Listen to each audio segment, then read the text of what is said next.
బెల్లం దగ్గర ఈగలు ఉంటాయి పోతాయి ఉంటాయి. ఎందుకని ఆ పిల్లలు కూడా మీ దగ్గర ఉండాలంటే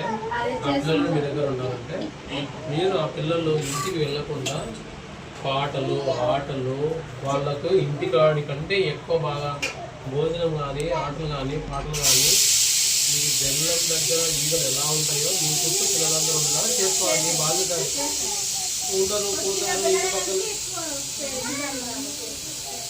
చెప్పేది అర్థమైంది. నేను చెప్పేది కదా ఇప్పుడు పిల్లలు వెళ్ళిపోతారంటే వెళ్ళిపోతారు, వాళ్ళకి తెలియదు కదా ఎక్కడ కంఫర్ట్ అంటే అక్కడ వెళ్తారు. కంఫర్ట్ అనేది ఇంటి దగ్గర కంటే నువ్వు ఎక్కువ కంఫర్ట్ పిల్లలు తీసుకున్నావు నీ దగ్గర వాళ్ళ దగ్గర కూర్చొని వాళ్ళతో మాట్లాడుతూ ఆటలాడుతూ లేకపోతే వాళ్ళకి మంచి విషయాలు చెప్తూ పిల్లలను వాళ్ళ తల్లిదండ్రుల కంటే మీ వైపు డైవర్ట్ ఎక్కువ చేసుకోవాలి. అప్పుడు ఆటోమేటిక్గా